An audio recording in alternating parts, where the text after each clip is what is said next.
Welcome to the How of Business with your host, Henry Lopez, the podcast that helps you start, run, and grow your small business. And now, here is your host.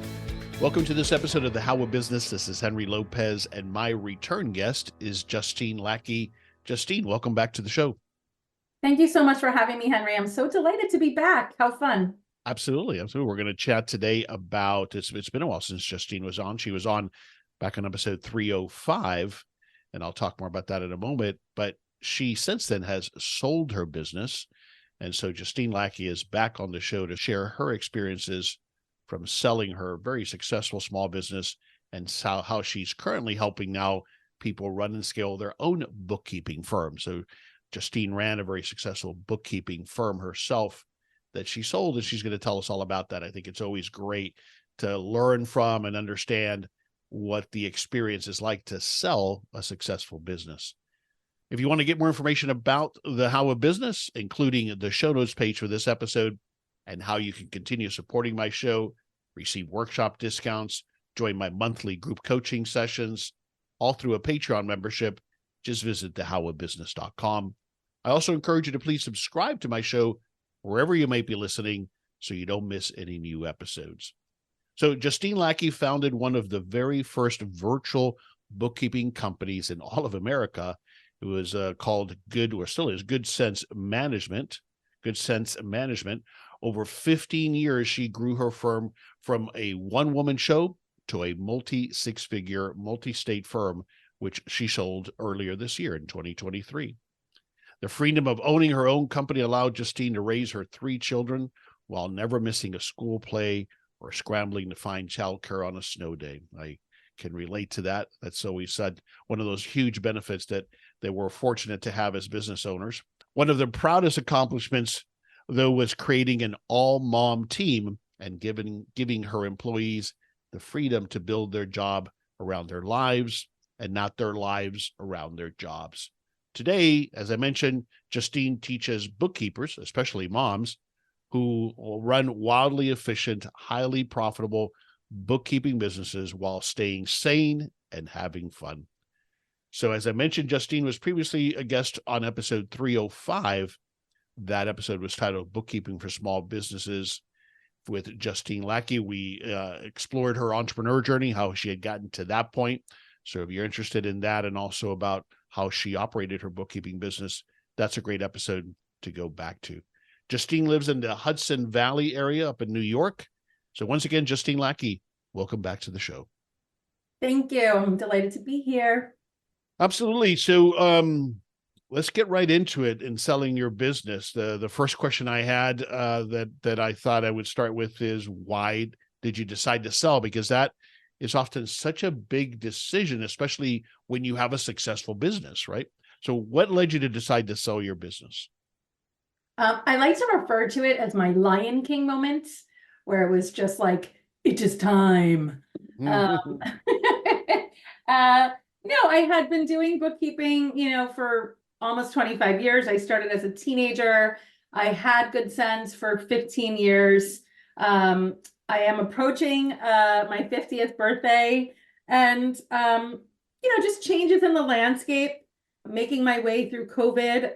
As any person in the accounting or bookkeeping world knows, it was a very, very challenging time for all of us because we had to manage all the PPP loans and the EIDL loans and then the forgiveness. So I was just tired, and I was ready. Yeah. It's always a challenge to do, now I think there's much more of a focus for business owners on what's your exit plan and thinking about the exit. But I know when I was starting businesses 10, 15, 20 years ago, I don't know that was a topic really. Did you go into your business thinking of an exit, or did that come later? No. So I refer to myself as an accidental entrepreneur. I just happened to land a bookkeeping gig, and then I started freelance bookkeeping, and then all of a sudden I had a runaway bus, as it were. Yeah. And I can remember the exact time that I realized it was an asset. Actually, I was working with a graphic designer, and I was saying, sometimes I think about exiting, but what could I do? At that time, I was a single mom of two. And she's like, well, you could sell the business. And I was like, what? I know the irony of that is because I was a financial professional, but that shows you how much it wasn't on my radar. She's like, Right. well, people sell their client list, they sell their businesses. And I was like, you know what? You're right. And Hmm. so, and that was probably like, I want to say 2011 or 12. Yeah. So no, I didn't come into it with an exit strategy Yeah. at all. Now, at that point, when you were thinking about that around 2012, would you, if you think back to then, was your business sellable at that point? I don't think it was. And in fact, we'll talk about brokers at some point, I'm sure. Mm-hmm. There's a threshold to be able to sell your business, right? And I certainly wasn't financially prepared enough to do it at that time. And that year's a ballpark, but it was pretty early on. And I want to say in the first 3 or 4 years of having the corp. Mm-hmm. So then did you start to do certain things to prepare your business to be sellable? So that sparked curiosity in me. And I was in a women's networking group in New York City at the time. And there was a woman who owned a t-shirt business, and she had approached me. This is before this conversation about selling the business. She had approached me because she was in the process of selling her t-shirt company and she needed some valuation services. And so after I had this conversation that sparked the idea that this was actually an asset, I went to this woman. I said, hey, what did you do to prepare your company for sale? And she recommended that I read the book Build to Sell. Mm-hmm. And I think it's by Richard Warrylau, right? Or John Warrylau. John, I believe it is. Yes. Yeah. So she recommended that I read this book, Built to Sell by John Warrylau. And I did that. And it's a great book because it's actually a fictional business story, and it tells this entrepreneur's journey of how he prepared his business to sell. And I always had that in the back of my mind. And so that was kind of the first thing that I did, was just like, hey, what does it actually look like?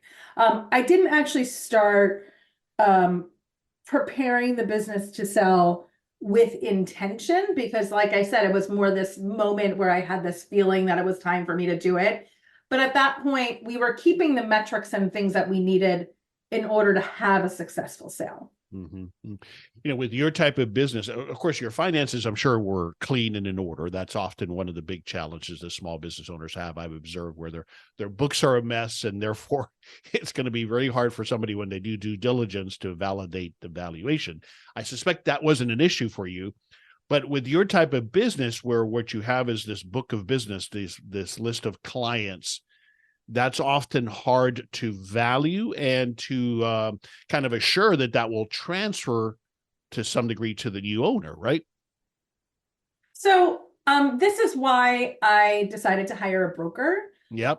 I did not know enough about the business valuation process, and it's actually a science, right? And so I had this amazing broker team to help me guide, to help guide me through that, right? Because my father says, and I'm sure it's classic wisdom, but you can't price a house when you go to sell it for a penny more than somebody will pay, and you don't want to charge a penny less than you can earn. So I had a great team to help me walk me through that valuation process. And so you went that route, because a lot of times small business owners don't go to a broker. I have, by the way, I've done it multiple ways, sold it myself, sold it through a broker. But often it's that fee, that because the seller pays the fee typically, that keeps people from going. For you, it sounds like you needed that wealth of knowledge to not only value, but then to navigate the process. Yes. Yeah, I mean, it's definitely expensive to pay, 10% of, and that's typically what business brokers charge. Yep. It's definitely expensive, but again, without that guidance, I would have had no idea how to evaluate the business. You get access. I don't know how it works for other industries, but in the accounting and bookkeeping industry, there's actually something similar to MLS, where business accounting firms are listed, and they have all their demographics, for lack of a better word, where the business is located, what their client base looks like, what the asking price is, how long they've been in business, all of these things. So a broker actually gives you access to this mass database where firms, at least the broker that I worked with, it was firms in both United States and Canada. So this gave me access to, you really want the largest buyer pool that you can get, right? So if I had decided to sell my business, sure, I could have posted a post on LinkedIn, which probably wouldn't get seen because I'm not on LinkedIn a ton, but I would have had a very small pool of buyers. And so that's the other advantage I would say of working with a broker. Yeah. And it also gave you that reality check, I'm sure, on, okay, this is what similar firms are selling for. Was there a reality check? Did you, because often that's what happens, is like whether you mentioned our residents, right? We think that our business is worth a lot more sometimes. I know I've been guilty of that than it is. Was that a reality check, or were you in line with what you thought you could get for the business? I think I was in line. Yeah. And I had been looking, right? I kind of knew what things were going for. So yeah. And part of that came from John's book. So there wasn't, I mean, there's definitely, I've heard it in real estate 1,000 times, right? Like people think their house is worth, I don't know, $30 million. Right. And then the real estate broker comes along and they're like, no, 300,000. I'm sorry. Yeah. But no, it was pretty much in line. Did you take a seller's note, or was it all cash to you? So I can't discuss the details of the exact transaction. That would probably fall outside of the contractual negotiations, but there are many ways to do it. Some people go for an all cash deal. Some people do part owner financing and part cash. So for people who are not familiar with that term, owner financing basically means that the purchaser gives you an IOU, right? So let's say your firm sold for $100,000, or your business, they would give you $50,000 cash up front, and then $50,000 is essentially a loan that you're going to give them, and you come up with the terms for that.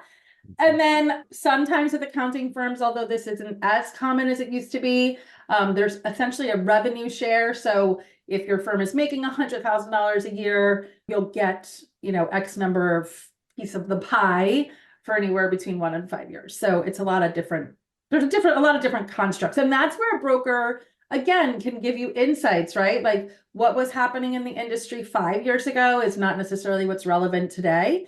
And so that's where else I found I leaned into them a lot to pick apart that process and come up with a structure that worked for both me and the purchaser. How did you find your broker? There's not a ton. So it's a specialized industry, right? There's not like 30 accounting firm brokers out there. There's a few. And one of them I booked a call with, and the guy called me at the wrong time.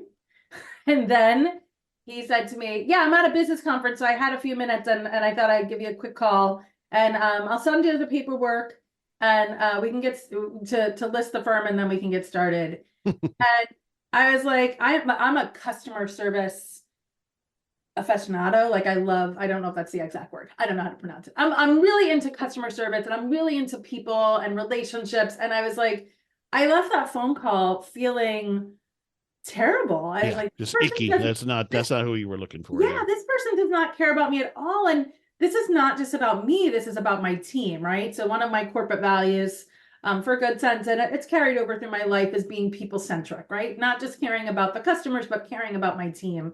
And I'm like, this person doesn't get it. And then I called another one, and that was the broker that I decided to use, which is the Poe Group. And I connected, they connect you based on a region, and my regional person just happened to be out. So I ended up working with somebody in Canada. But the very first phone call called me on time and spent an hour. I think it was an hour we talked, maybe longer. And I'm a question asker, right? Like I'm a long decision maker. And what he really drove home during the whole conversation was, we focus on fit. We want you to find the right fit. And it's not just a fit for you, it's a fit for your clients and for your team. Yeah. And was so patient and so kind. At that point, it was a done deal for me. So yeah, that's fantastic. You've mentioned your team now. So it's always tricky. When do we tell them? Do we tell them? Do we announce it? Do we keep this secret? How did you handle that and then sharing that information? That was really hard for me. One of the things that I think I excelled at considering the nature of the accounting industry, is retaining team members. It's always hard to find team members, but some of my team members had been with me for 8 years, 6 years. One of them I had known since my 20s. She had worked for me for 5 years or so.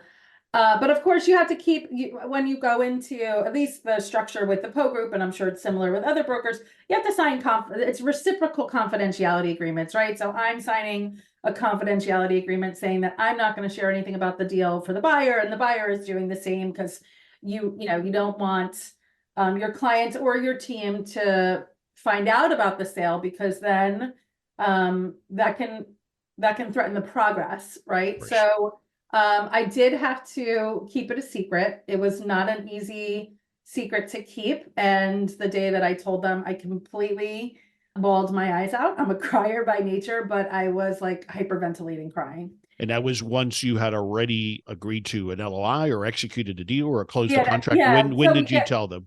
Yeah, no, that was when the deal was fully executed, Fully like 6 executed. months. Wow. So that was a long time. So even through due diligence, you kept it secret. Yep, through due diligence, through contractual negotiations, through the value exchange. And yeah, it was really hard. And the consolation that I had, though, was that I really did focus on fit. And I was like, listen, I adore you guys. I love you guys. But it's time. You guys knew, they knew I was tired, right? It was no secret. And I said, but I worked so hard to find somebody that I know is going to take great care of you. And that made me have a clear conscience about it. And it's all we can do. This is the reason I dwell on this point, because I think it is one of the more difficult parts of the process when we go through it, because we're at times racked with guilt. Do I owe them having told them? And the truth is that, while it's hard truth, is that I don't owe my team that. What I owe them is what I've been giving them. This is my opinion. I'd like to get your thoughts. What I owe them is what I've been giving them: fair compensation, a great place to work, treating them fairly, treating them well, treating them like I would treat myself. I owe them those things, but then it's my business. I'm the entrepreneur. And this is something that I have to keep separate in most situations. That's the way I've looked at it. What are your thoughts there? Yeah. So I think, and I see this in my industry, I see this with my students and the people that I mentor, and as a woman business owner, right? Like I really value community. I really value relationships. And sometimes what we have to remember at the end of the day is that we are running a business. And we are here to make money, and we have to make sure that we can wear the CEO hat and the CFO hat, and do that well, like in a way that serves everybody. And I really believe in ethical leadership.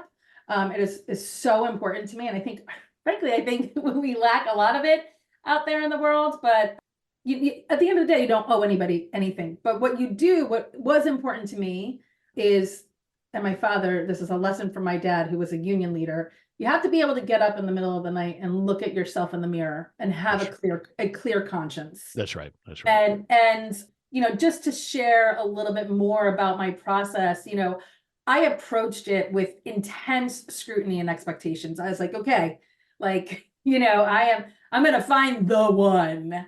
And I did this through the lens of the good sense values, right? And these, especially two of them, which was one being people-centric and excellence and evolution, right? So I wanted this to be an excellent process, and I wanted this to be an evolution for good sense, that we were actually going to continue on and be better, and that my team they were actually going to have better jobs than they had when I was running the company. And so to that end, I looked for firms that were similar to mine, and I looked for people who had experience with mergers and acquisitions, because over time I have been involved in CPA firms that have been bought or sold, and it was not a good experience.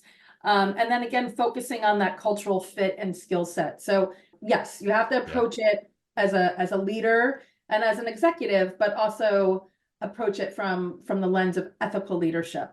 Yeah, I agree. Now, to provide a different perspective, it really depends on the situation. I've sold a business where we did tell our leaders. Just made sense for all kinds of various reasons. Mhm. And one of the things that we did there, that is an idea for those of you listening that might feel like, okay, I have no choice but to share with the key leaders, is we did a retention bonus so that those key players felt like, okay, not only am I confident, but I can't guarantee that you will continue to have employment. I can't guarantee that, right? That's up to the new owner. I'm going to look for a good fit, but I'm going to compensate you to stay with me through this journey. And so that's another approach that I've taken and I've seen other business owners take when it makes sense. Yeah, that's right. That's right. There's all different ways that you can structure that. Yeah. And I've seen similar things happen also. From the day that you listed it with the broker to contract finalized, sold, how long was that period of time, more or less? So, like I said, I'm a long decision maker. You're very analytical, but that's partly why you were probably a good bookkeeper, yes? Correct. And so the process for me took about 10 months. I think in like an ideal scenario, or like in a fastest case scenario, I think they said 4 months when I was first, like I asked them, how That long would be rare though. I mean, that would be fast. Oh, totally rare. Totally rare. And I think they were maybe, who knows, but I'm sure somebody has sold a business within. Oh, sure. Yeah. But yeah, so it took 10 months from start to finish, from onboarding with the PO group to going through the buyer screening process, which was very intense. Because remember, I'm looking at this from like, okay, like I have all these people on my dance card. Who am I actually gonna dance with? You know? Right. And of course, I'm sure the broker, the PO group helped with, because that's the other value from going with a broker, is they helped with some of that initial screening, so that ideally they only brought you the ones that were valid candidates. Yes. Correct. And I did pull some stats for you so that we can talk about that. But yes, correct. So one of the things that's great about them is that they, I don't even know how many, it's called the PO group calls it a buyer profile, where somebody submits information about themselves and says, hey, I'm interested in this firm. They review those buyer profiles, and they sent me, I believe it was 28 buyer profiles to review. Wow. So I don't even know how many they screened at first. And they look at all different sorts of things. Like, is this person serious? Do they actually have a business? I think there's maybe even a component where they look at their credit worthiness or something like that. But they're doing that like, it's like when there's very, very, very expensive homes on the market, you have to make an appointment and get pre-screened. Yeah. That's similar to their process. They pre-screen the buyers. So you were talking about the stats. I think you had shared this with me, about 10 months, 28 buyers that were presented to you. And then how did you whittle that down? Yeah. So of those 28, there was 9 outright rejections, including 2 hedge funds. I don't know why, but they seem to be very interested in accounting and bookkeeping firms. I got a number of cold solicitations over the years. 4 withdrew interest, either for fit reasons or somebody had purchased a firm after inquiring about mine. And then 8 moved to, so then I had Zoom interviews. I pulled 8 of those people into the second round of interviews. And then 5 bids. I think 5 moved to the final round, and then we got 3 bids. So it was quite lengthy, yeah. And then those 3 bids, how long did it take you then to select the finalist, to get to the finalist? So the broker had some guidance around that too. It took a little while from the first person to the last person, because I was still conducting interviews. So I can't remember the exact time frame, but the broker gave guidance like, listen, we really try to get back to people. I don't know. I think whatever they said, maybe it was like 14 days. And sometimes that communication was like, hey, look, she's still conducting interviews, or she's still in this process. But yeah. This is Henry Lopez, briefly pausing this episode to invite you to schedule a free coaching consultation with me. I welcome the opportunity to chat with you about your business plans and offer the guidance and accountability that we all need to achieve success. As an experienced small business owner myself, I understand the challenges you're experiencing, and often it's about helping you ask the right questions to help you make progress towards achieving your goals. Whether it's getting started with your first business or growing and maybe exiting your existing small business, I can help you get there. To find out more about my business coaching services and to schedule your free coaching consultation, please visit thehowofbusiness.com. Take that next step today towards finally realizing your business ownership dreams. I look forward to speaking with you soon. Okay, I'm also curious because I'm dealing with this now with a client of mine, and it's always, there's no rule on this. Did you allow due diligence under LOI or under contract? I think you understand what I'm asking. It was under contract. Under contract, okay. Yeah. You just felt, and the guidance from your broker was that was better to allow for due diligence once you had contract, and then that was a contingency of the contract. Is that correct? I think it varies. There was somebody that I was speaking to who wanted to go through due diligence only under an LOI, which for people who don't know is a letter of intent. It's not a contract, right? Right. And it's typically non-binding. So that's the issue. Yeah. Exactly. And so I think that there was both scenarios, but I was not going to go through the due diligence process unless we went to contract because due diligence that's a heavy lift. Oh, it's exhausting. It's exhausting. And then you're revealing everything. And more than anything, it's time consuming. So you felt like I wanted to be at a more serious stage. We're under contract. Then I'll allow for due diligence.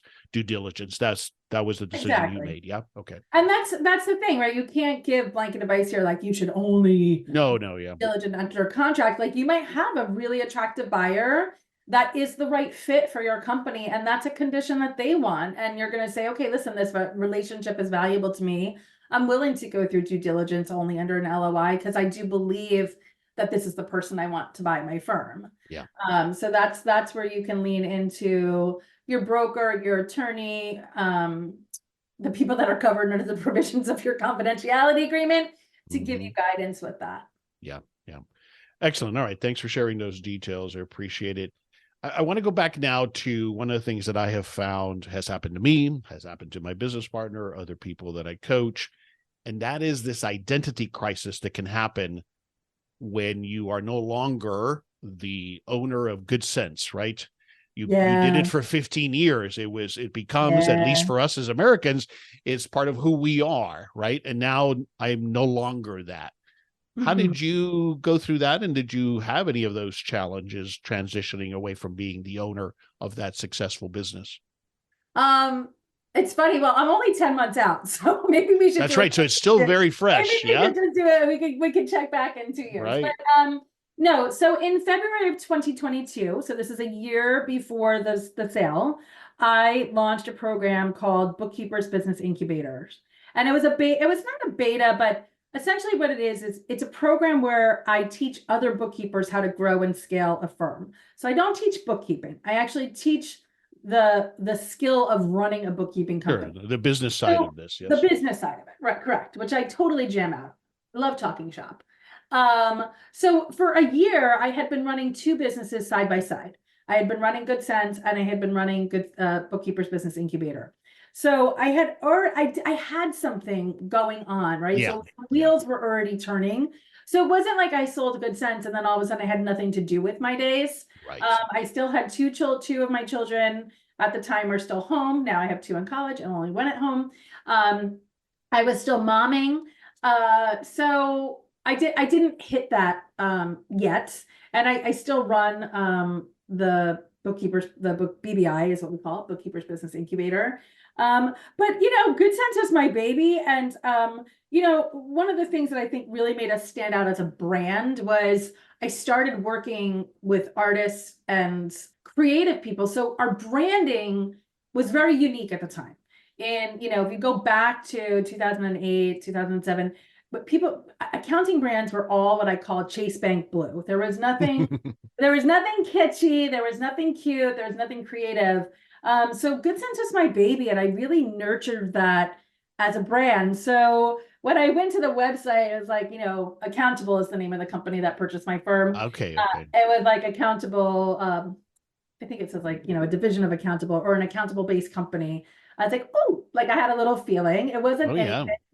But I love them. I love the people who purchased my firm. So it's tough because they bought your business, right? They paid a good price for it. They can do whatever they want with it now, right? But there's still that feeling. I understand it completely. I developed a brand called I Top It, which was our frozen yogurt business that we sold several years ago. And now it's like, God, I remember picking the colors and this and that, me, myself, and my partner, obviously. So yeah, like you said, it's a baby that you create, because I do believe, and I'm sure you agree as well, when we create a business, it is a creation. It's an artistic thing in part as well. Yes. And then letting go of that is tough sometimes. Yeah. Yeah. So that was the only, I do remember that moment. Like I pulled up the website for some reason and I saw the logo and I was like, oh, but that was the only pain. Now, so you did not take, as you alluded to, any time off. You went right into now focus on Bookkeepers Business Incubator. Is that correct? Or did you take any time off after you sold the business? There was not much time off because there was a 60-day transition period, which took the end of April. Then I had a family member who fell very ill. Thankfully, they're okay. So that consumed sort of May and most of June. And then my son graduated high school. So we went right into like all the, high school activities. And in May, I had launched the second cohort of BBI. So there wasn't a ton of time off, although the summer was pretty loosey-goosey, as it were. And of course, you'll be going now into the first tax season in quite some time, in a different mode, I suspect. Yeah, well, I think it was really fun because I finally, my team, like I said, like you said in the intro, was multi-state, but we did start here locally. So I was able to go out with a couple of my team members for lunch not long ago. And it was very funny because we sat down at the table and I said, oh my God, I've never sat down at the table with you guys and not been your boss. And, and I was like, I was able to like not be a boss with them, and we're good friends anyway, but normally this is, for any bookkeepers or listening, tax time doesn't start in January. Tax time for bookkeepers actually starts in November and December. That's one of the things I teach in my programs. Looking back at the business, good sense, back in the early days of growing that business, are there things that you look back at now, or maybe that you reference now when you help others build their business, that you would have done differently? Oh yeah. Oh my God, there's so many things. Is there one thing that comes to mind that you see as a common thing that other people tend to repeat? A common thing that they don't do, or that they do? That they don't do. Exactly. One of those common things that you help people change or avoid because you went through it and you would have done it differently when you were growing your firm. Yeah. So as I mentioned earlier, I believe the customer experience is everything. And I have an expression that money is like medicine. So people need to feel really comfortable and really safe when you are working with them. And a lot of times people go to their friends and family and colleagues for referrals to financial professionals, right? They don't generally like open up they don't generally go looking on Instagram, although it depends on the demographic.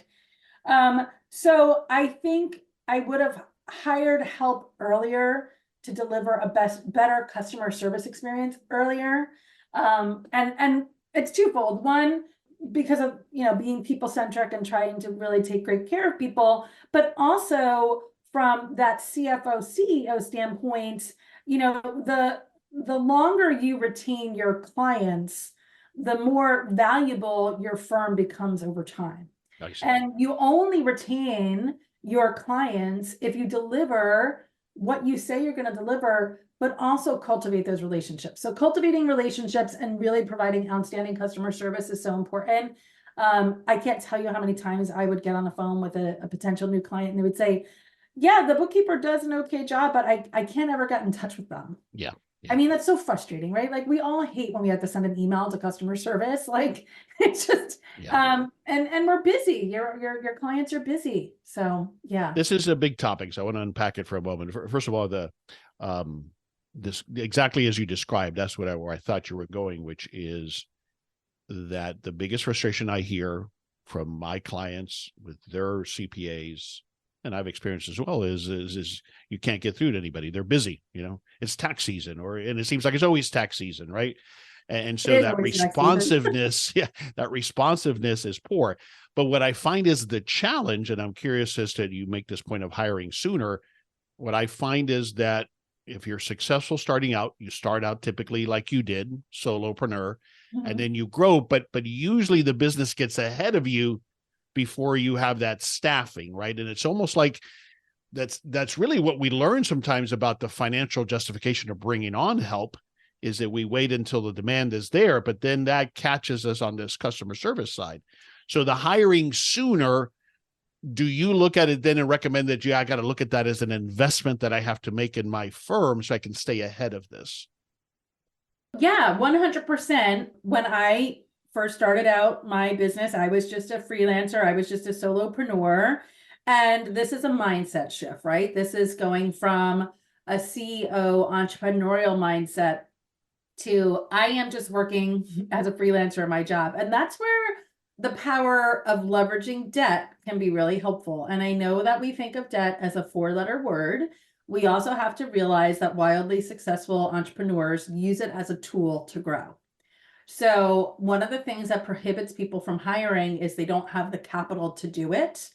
If you are in a service-based industry, the more hands you have on deck, essentially the more product you have to sell, right? So that was a mistake I made. That's your inventory. That's your capacity, right? That's the product you sell. Yeah. 100%. So if you have 100 hands or 100 t-shirts on a wall, that's how much you can sell. So, and for me, because I was a single mom, and in the beginning it was very hard. I was like kind of robbing Peter to pay Paul, and all the different things. I was like, oh, I don't want to get into debt. But yeah, then I realized, well, wait a second, people are out there. There's a reason why they're going through investor rounds and, raising capital, because they can't just snap their fingers and, let's say they're building an app, hire the 10 best coders on the planet. They have to have the capital in the bank to pay those coders. So if you're in a place where you know that you have to scale, consider using capital, using a loan, and consider it carefully, right? There's certainly, especially now with the interest rates, you have to be super careful. You have to be really careful when you hire people.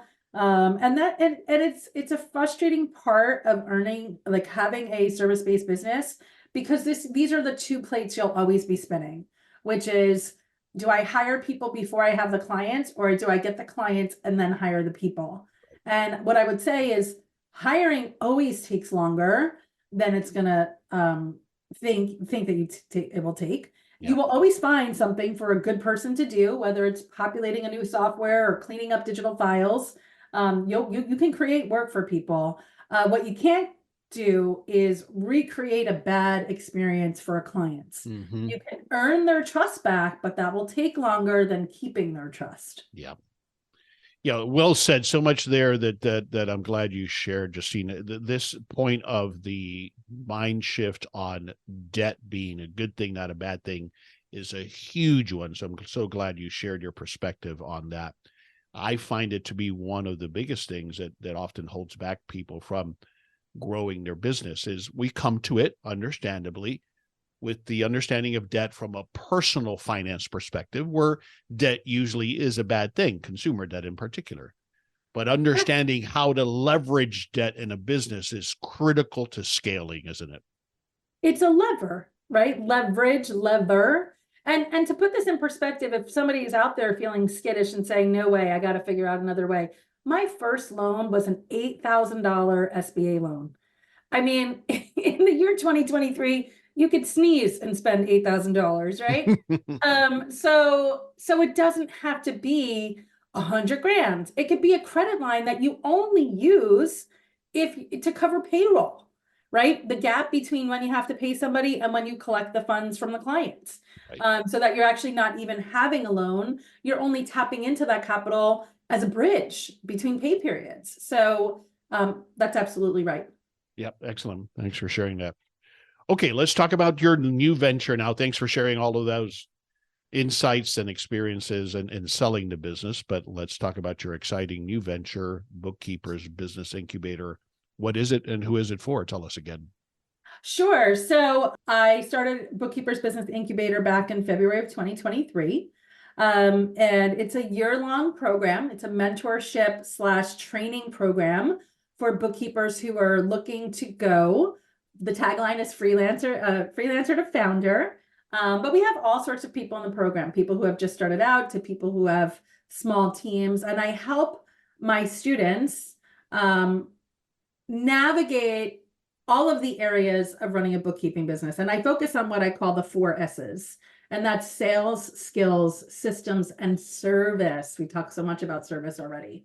And then also over the past year, so Bookkeepers Business Incubator is a year-long program. Over the past year, what I've done is started to break down bits of that program and hold workshops and boot camps for my people who are side hustlers, who are just stepping their toes into the freelance world. And I've found that has been very helpful. Year long is a long time to commit, especially if you're just getting your toes wet. And then I have a few self-study products also.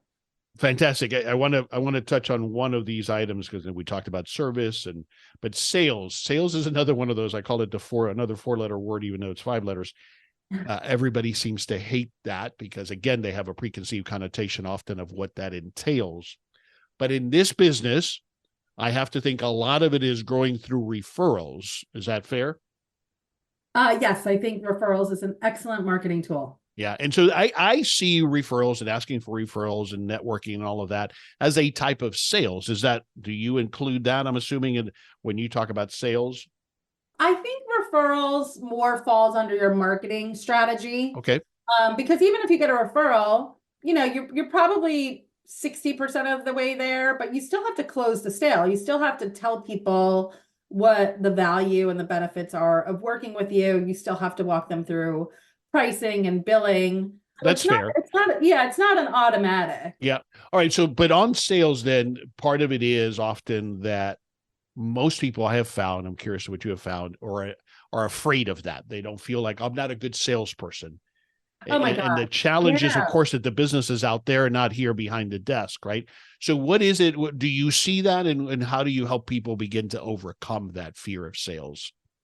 Well, I think the first thing, it comes down to confidence and self-value, right? And moms in particular can really struggle with that, right? Is how can I, it's a self-esteem, it can come down to self-esteem, right? Like I do this thing, I do it really well, and I'm here to help you. And of course, sales we don't feel good about it because we have this cultural trope of the used car salesman. Right. And I think that if you approach it again from a place of ethics, where you're just here to help somebody, you're not here to sell somebody something, that is an internal shift that makes that conversation so much easier. When I was running Good Sense, I would get on the phone with clients and I would say to them, listen, I will never sell you a service that you can't use. And I got on a number of conversations where I wasn't a fit for somebody. And I would tell them that, like, I didn't do manufacturing or construction bookkeeping. I am not the person for you. I'm not going to take you on as a client. So if you can approach it from that mindset where you're not selling something to somebody that they don't need, what you're doing is inviting them into a conversation to select you to solve the problem that they have. Yeah. Well said. Well said. I agree with that. I think it's not manipulative selling. It's communicating your value and looking for fit. And so, that's right. Thanks for sharing that. All right. Book recommendation. You mentioned the book that you were going to recommend, which is fantastic. Built to Sell. As I had mentioned to you before we started recording, I've had the privilege of having John Warlow on as a guest. He was on episode. Fun. Yeah, it was a great conversation with him. Obviously, such a bright and insightful guy and such a great guest because he's very sharing. That's episode 349. I'll have a link to that in the show notes page for this episode as well, if you want to listen to that conversation I had with John Warlow. But why this book? Why do you recommend this book? You've touched on a little bit of it, but tell me a little bit more about why you recommend this book. I think I should come back and we can do a whole episode just I bet. Of course, you mentioned it at the outset. It was kind of what you're learning as the basis of your learning when you decided I might sell my business, right? Yeah. So I first of all, I love reading. One of my daily habits every day is I read 20 minutes a day every morning. So, but I know that reading is not everybody's jam. And this book is very interesting to me because, like I said, it's a fictional tale that delivers business wisdom. And if you're not somebody who likes to read nonfiction, which I am, this will be very helpful to you because it's short, it's sweet, it's to the point, and it delivers some great lessons on And we didn't actually talk about that, what to do to prepare your business for sale. And it was just really insightful, and I really enjoyed it. And it was like a one-day read. It was super easy. Yeah. It's in story format, and that's very consumable, very accessible. Speaking of, though, on your website, tell us your website. It's JustineLackey.com. So it's JustineLackey.com. And as I was doing the research, of course, you had reached out earlier a month or two ago telling me about the sale of the business, and we changed the website link. And of course, I noticed that on your website, you've got lots of book recommendations, because like myself, and you said, you're a big reader. And so that's one of the things I love about your website is that you have your book recommendations there, right? Yeah. I'm constantly talking about books. All right, let's wrap it up. What's one thing that you think you would like us to take away from the conversation we had about selling a business? I want every entrepreneur to understand that they are a steward of their fortune, and you don't just have a job, you have a business, and you have a potential asset. So if you thought about that asset, let's say it's worth $250,000. If you think about leaving $250,000 on the table, or not having $250,000 to leave to your children or your family or your favorite charity, you would never do that. And I think a lot of entrepreneurs don't realize that they have an asset. And I would like us to really start to think about that.